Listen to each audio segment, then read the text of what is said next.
Hi, everybody. Will here with this week's interview chair. This week we have one of my dearest friends, Robin Novack. I'm sure you're going to enjoy this.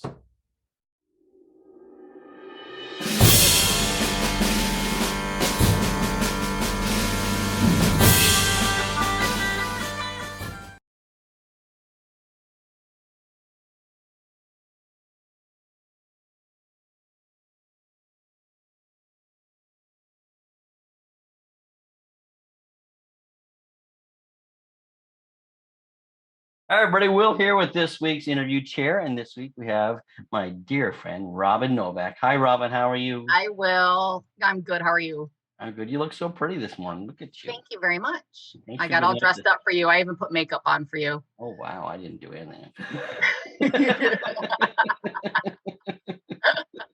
But you look fabulous. How's Laura? She's good. She's good. She's out doing some errands right now. Oh, you guys are always busy. My God. Yeah. There's always something to do. Where were you on the weekend? I was in West Bend, Wisconsin, and we had a good weekend. It was our first official weekend without Stryker, so that was it was really hard to like grasp it, like not worrying, what time are Samoyeds, who's judging today, trying to get back into a groove of life without Stryker. So we still have them, luckily, so they don't have them back yet. But we made a rule a long time ago that none of the dogs can leave from Westminster, and it's just too emotional. So for sure, we get a few more weeks with them, so that's good. What a ride you guys had with him, though. My God. Oh, for sure. Yeah, it was great. Very exciting. All right, let's begin. I'm going to start off. How did you get involved in our sport of dogs, and how old were you when you got involved? I was 13, and my sister got a Springer Spaniel from Marge Rollins, who is Venetian Springer Spaniels. And the first one was not a show dog. And then she decided she wanted another one and went back and got a second Springer, and they asked if we would show it. And his name was Venetian Bobby Bear. Okay. And you probably remember him. Yeah, I do. And my sister hated showing, and so she talked me into going to the shows and trying to show him and stuff. And I went and really liked it and got hooked up with a bunch of group of fun people, and we went to Canada a lot. That's where I met you. Yeah. And Windsor. Yes. It took us 2.5 years to finish him. My brother-in-law would sit outside the dog show in his truck and read the newspaper with the engine running, and we'd run in and show and lose and come back in the truck and go home. But I learned a lot with him and met a lot of great people through showing him. And then eventually we got our foundation bitch, which was a Lujan bitch from Karen Prickett Miller, and her name was Tiffany. That's how I got my kennel name, Tiffany. And her name was Lujan Elegance, and we bred her a few times, and she was a fantastic producer for us, and that's how we started. So eventually I went to work for Karen as her assistant. I worked for her for 6 years. So how old were you when you first started with Karen? I was 18. I just graduated high school. Yep. Oh, you that? I remember when you come into Canada with what dog was it? Black and white dog, a Tiffany dog. Yeah, that was Riley. That was my 100 proof dog. Yeah. How old were you then? Yeah. He was my first litter, and we had him when I was 15, almost 16. Yeah, you were pretty young. Yeah. He was out of our first litter. Yeah. He was a beautiful dog. He was beautiful. Yeah. Three puppies out of that litter finished with winners from the national, and he had multiple best in shows. And one of the litter mates was Monica Bauer's foundation bitch, Maddie, was also a litter mate to that. Wow. So I still remember that. I remember being at that show and watching that dog with the young girl. Yeah. You started with Karen. You were 18. Well, tell me about working for Karen, because unfortunately we just lost Karen, and she was such an icon in our sport, and she produced such beautiful dogs and such amazing people she helped. So right. How that was. Right. I learned so much from her, a lot of good and some things not so good. Learned how to trim dogs and show dogs, and she wasn't the best hands-on, looking over your shoulder. You need to do this or this. I'm losing your volume. Can you hear me now? There we go. Yep. She wasn't the best at looking over your shoulder saying you need to do this, this, and this. But if you paid attention and learned and watched her and dried the dogs and learned where hair was and where it wasn't and why it was there and why it wasn't and what she was trying to fix, she was probably one of the best fault trimmers I've ever seen. She didn't trim every dog the same way, which I see a lot of people make that mistake. Yeah. She trimmed them for the dog, and sometimes I would ask her questions about that, and she would answer them. And I learned so much about movement from her because she was so talented and knew so much about the anatomy and how they felt on a leash. And I would just take the kennel dogs out and run them around the front yard and just her Lujan Springers and feel them on leashes. And I remember the first time I took Black Label out, and I took him around the front yard after I had been working for her for a while, and I got goosebumps from the tip of my head to the tip of my toes. Yeah. And she's I like, just got goosebumps you talking about that. Yeah. She's like, so how was that? I said, it was the difference between driving a jalopy and a Cadillac. I mean, you just never felt his feet touch the ground, and it was just white noise. And when you feel it, you feel it. And that's the first time I had ever felt that. And I was like, oh, this is amazing. Yeah, that is You know, amazing. and she would teach me about dogs covering ground and taking short choppy steps versus long strides and covering ground with little effort. And I learned so much from her, a lot, and a lot of history came with her. You know, Tom Bradley, her relationship with him, longtime friend, and met Mrs. W. Clark through her and got to go to her kennel and see the Rock of Plenty Gordon setters, and which was, I mean, you just can't even Yeah. describe that I'm to kids jealous. I nowadays. never got to go What there. that was. Yeah. Yeah. So she didn't teach me a lot about the business side of it, which I had to kind of catch up with as I started, about, you know, bookkeeping and maintenance on the vehicles and the other things that come along with that. So I try to teach the kids that work for me now, you know, and us through the years. You know, it's like the little bit in the ring is very small portion of what goes into this. There are so much other things that is so important to this, you know, and treating your clients well and the people that work for you well, and being respectful to all of them. You know, it's I see a lot of people now think that they're doing their clients a favor by showing their dogs, and we, you know, we're very blessed to be able to do this, For sure. and have chosen to do this for our livelihood and stuff. And it's very hard to find people with disposable income that can do this anymore, that can do it and do it well. And so we've been It's a very luxury lucky. sport. It really is a luxury Absolutely. sport. Yep. Yeah, for So sure. we're getting ahead of ourselves. So you worked for Karen, and how old were you when you left Karen? I was 22. 22. Where did we go from there?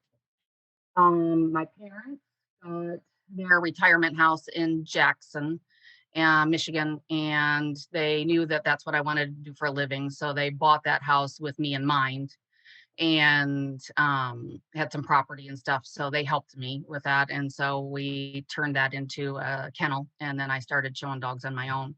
I take that back. I started in 91 showing dogs 91. on my own. Hmm. Wow. Yeah. It doesn't seem that long ago, but it really is. Right. But it is. Yeah. Yeah. I'm losing you again. You're what? Especially when I go back and start looking at pictures, you know, I'm like, whoa. We had a lot of fun though. Yeah. Yeah, for sure. Okay, so you're on your own in Michigan. Tell me how that was.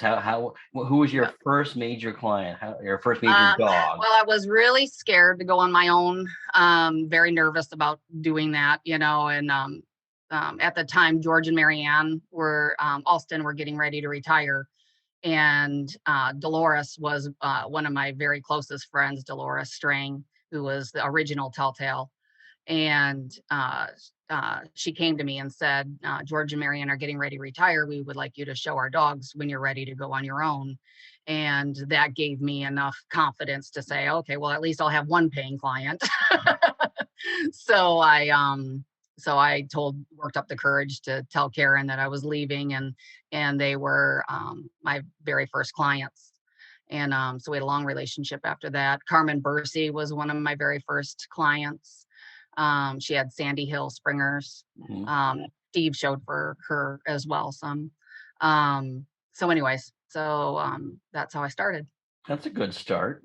Yeah.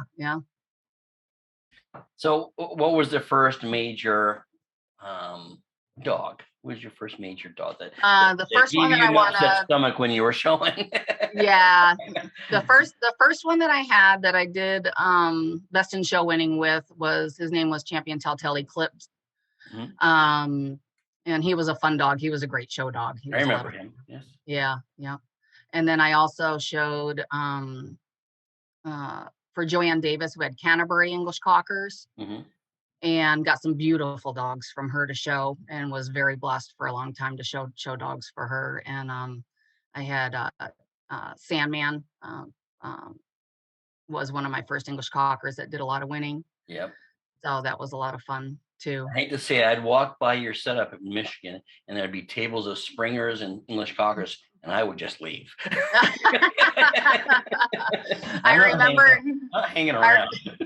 I remember you told me that once. You said, if I was a young kid and coming in here and wanted to work for somebody and I saw all these tables, I'd just run. Yep.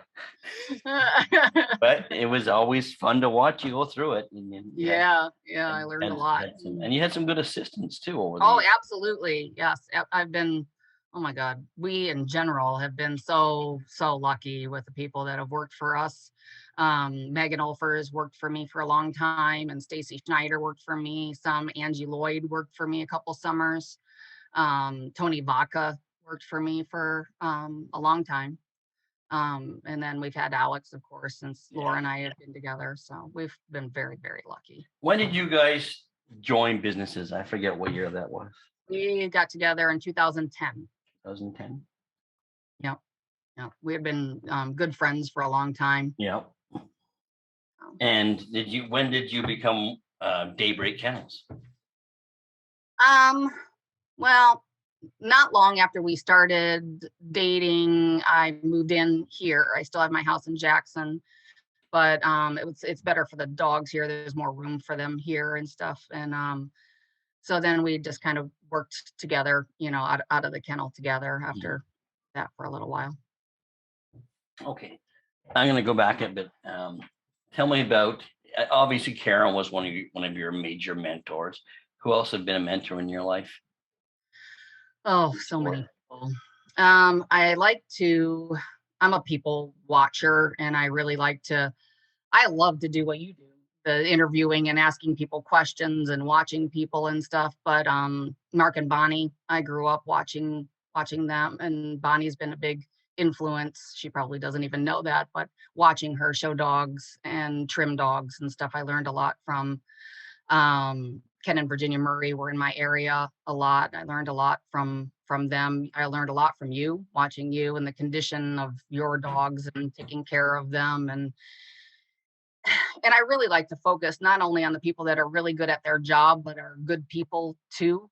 You were always such a gentleman and so nice with everybody that came up to talk to you or ask you questions, and approachable people, that you can talk to and learn things about. Kelly and I traveled together. She also worked for Karen Prickett Miller too. So we both kind of did things the same way. So I remember that you and Kel traveled together. How was that? Because you both showed Springers. Yeah. It it didn't go well. Well, there was times that it was amazing. There were times we just didn't come near the truck area. So yeah, right. We had some good times. We had some good times, some good stories, and some good times and some bad times. But then you have growing pains, and you start growing up, and you start wanting to have your own identity and your own things. So. But it's amazing when you look back at it. But you two are Springer royalty now. You two are the Springer girls, even though you don't. Right. Like Right. I remember one time, this is an honest story. I drove somewhere to, Mrs. Clark was doing, I think, Hounds to Best in Show somewhere. And I went there because she'd just given my dog the national. So I thought, I'll go and give it a shot. And the first day I got caught up watching YouTube girls battling in springers that I missed beagles. Oh, you're kidding me. And Mrs. Clark tapped me on the shoulder and said, "You're not going to miss beagles tomorrow, are you?" Oh, no. But I was watching YouTube girls going at it in the springer ring. And it was so much fun because you both are so talented. It was just so much fun, but I got in trouble for it. That's awesome. That's a true story, though. Oh my God, that's so funny. Allison gave me hell for that too. Oh, I'm sure. There is no doubt about it. Anyway, but it's amazing that how close you worked together. Well, I don't know if you worked together at Karen. Yeah, we traveled a lot together, you know, and but when you were working for Karen, were you guys at the same time working for Karen? No, different times. Yeah. But I think it's just neat that in your Springer pedigree, Karen is in both your pedigrees. Oh, sure. Yeah. Definitely. Yeah.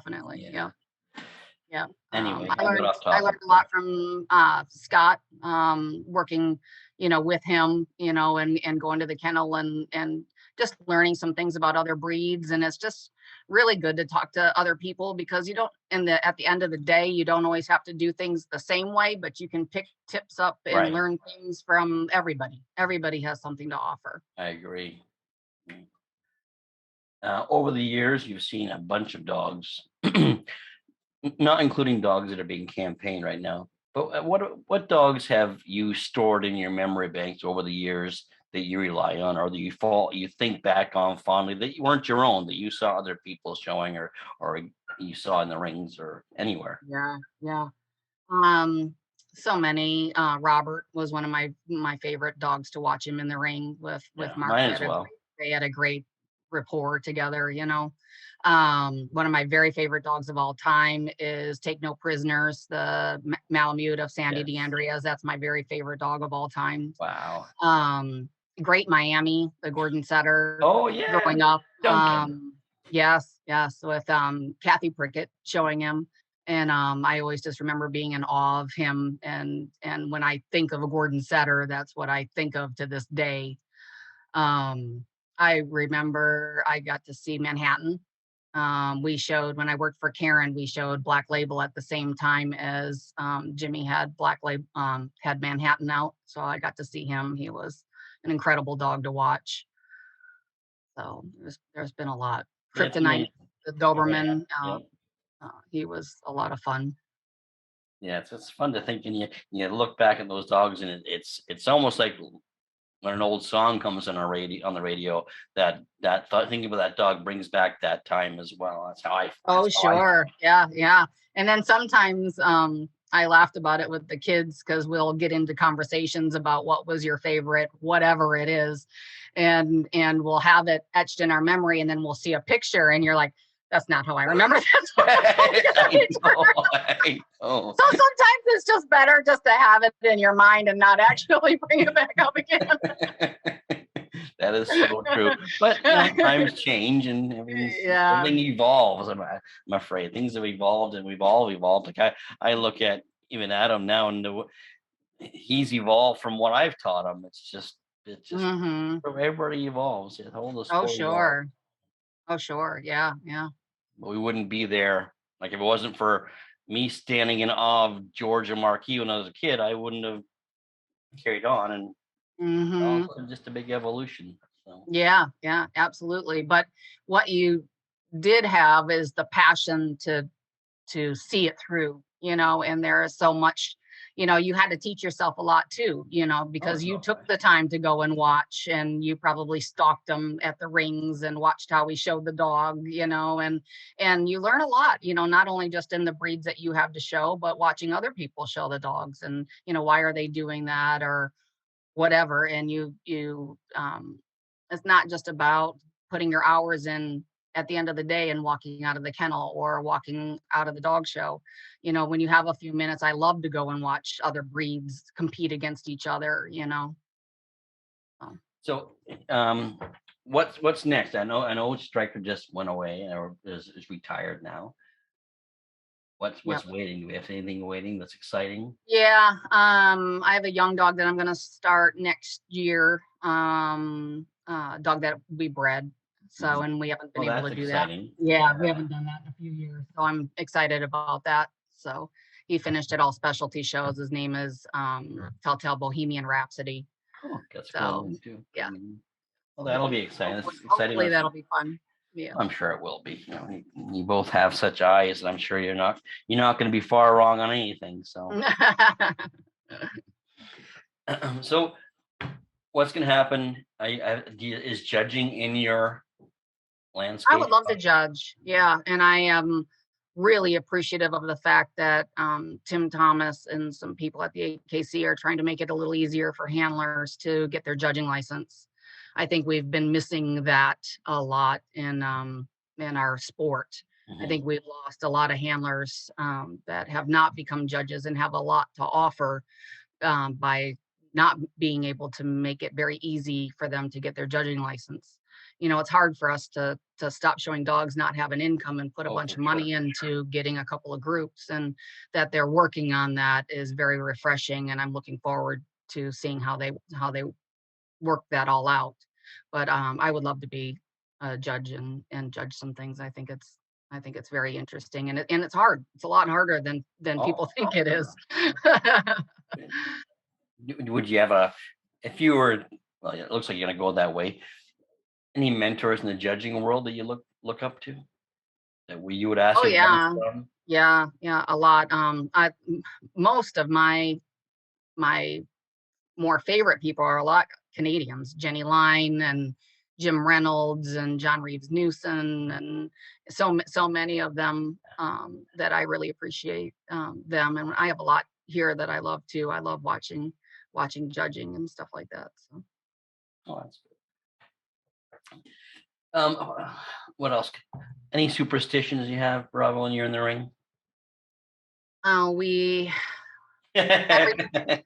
So many.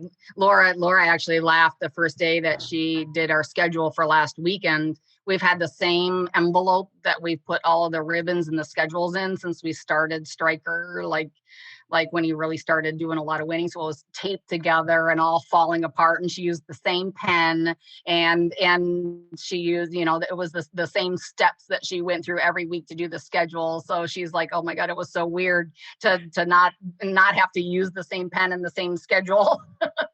But I use the same leashes for the dogs. I like them to keep their own leashes. I'm very superstitious about having the same number in the breed as you do the group. I have a funny story about that. Seeley taught me that one time we had the Eclipse dog and we were out at Boardwalk. And do you remember the company that came and was televising some of the dogs for a while? It was the same time that Bud DiDonato's dog, the Maidenhead dog, was out doing a lot of winning with Kathy Kirk. And anyway, so we were out at Boardwalk. And Marjorie Martorella was doing the breed, and I wasn't supposed to win the breed there. And Kathy Kirk was there with Bud DiDonato's dog, and the whole television crew was there to watch him and everything. And I ended up winning the breed. And I was getting ready to go in the group, and Celie's like, well, where is your number? And I'm like, oh, I don't know. I don't think I have it anymore, whatever. But she went and got it out of the poop can and made me wear the same armband in the group that I did in the breed, and I won the group. So now I'm superstitious about that, and I have to have the same number on. I can't use someone else's number. I do silly things like if I had a bad day, I go the different direction out of the hotel in the morning. This is gonna fix it. Yeah. We do the opposite. If we get to the dog show and nothing has gone wrong, we always say we're going to have a terrible weekend. Like we need to struggle to get to the dog show. Like we need to have a flat tire, or we need to like have something happen where we're struggling, or the hotel's not right, or the parking's not right, or we're parked really far away. And then you're like, okay, well, we're going to have a good weekend this weekend because the struggle was real. Oh, I hate that. I hated that part of it. I hated when you're driving along and your check engine light comes on. Yes. My stomach dropped. It's Yes, like, not exactly. You start now. sweating and you're like, oh God. And then you're immediately like, well, how am I going to get these dogs in the show? Oh, For it's. sure.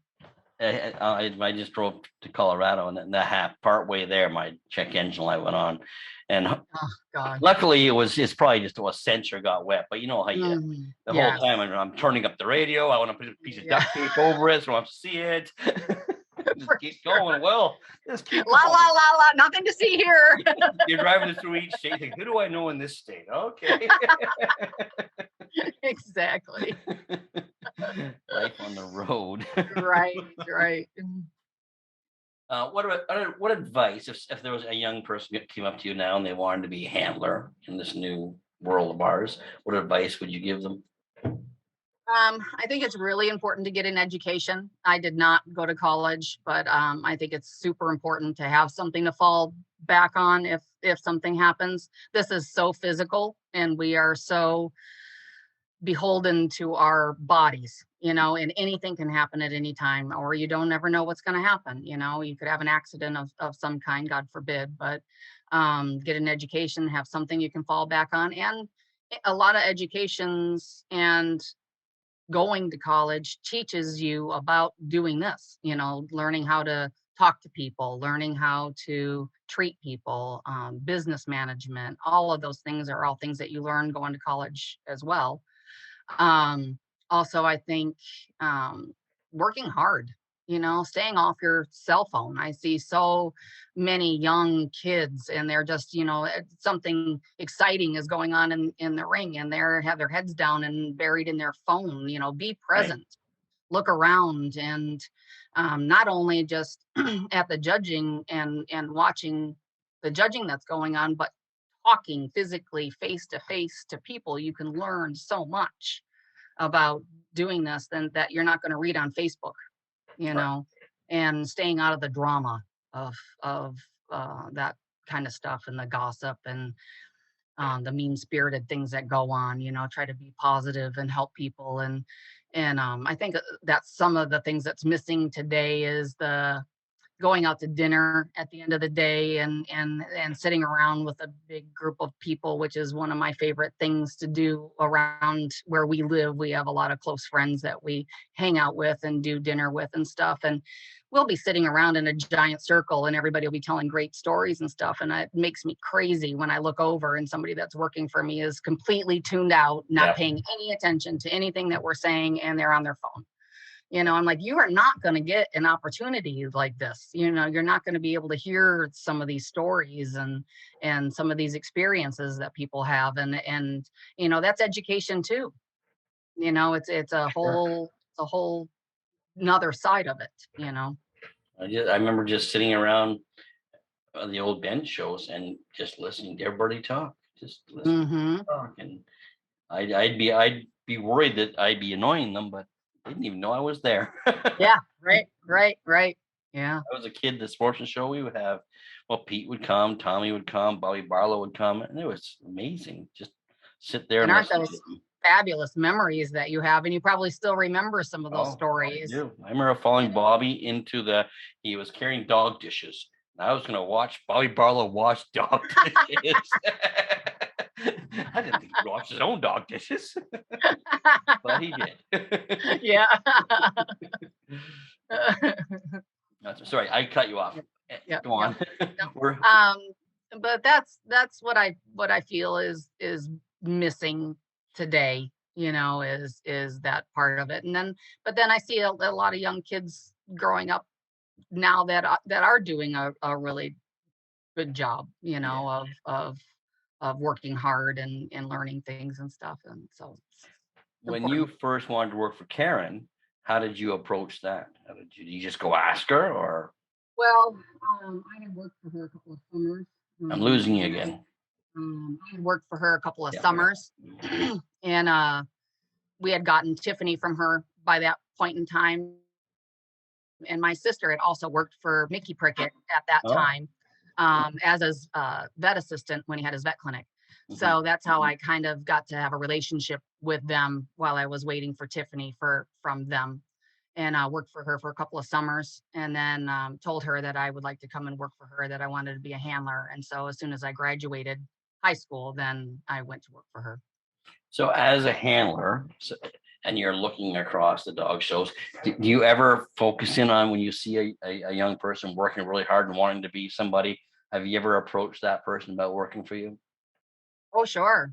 Oh, yeah, a lot. That's honestly, that's how I got most of the people that worked You for feel me. like a scout Yeah. sometimes, don't you? Yeah. Yeah. Caitlin was working for Christopher Keith when or I take that back. She was working for David Harper when she came to work for me, and we just started talking about springers and stuff like that. And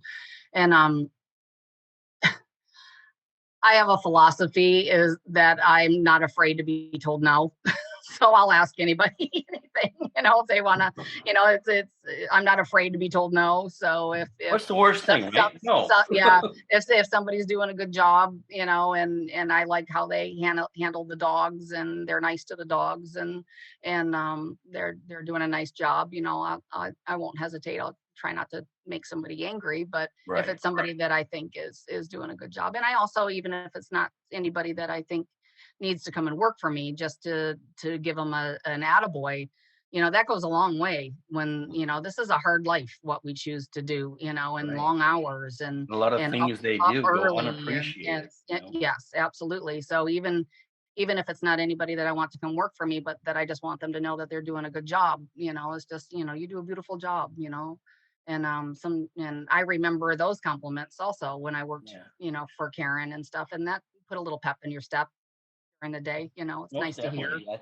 Mhm. I sit and watch sometimes, and you see these kids working furiously, and they don't get much out of it sometimes. They not all the time, but you see them being Absolutely. um underappreciated. Like I Oh, remember sure. watching this one girl, and I was at the show early, and every morning she'd be in before her boss, and she'd work, and Mhm. she'd have everything ready before. And Yeah. finally I said something to her, and then eventually she came to work for me. But it was Mhm. it was it was amazing to watch. Like she basically ran that show. Oh, sure. Oh, yeah. Yeah. Yep, absolutely.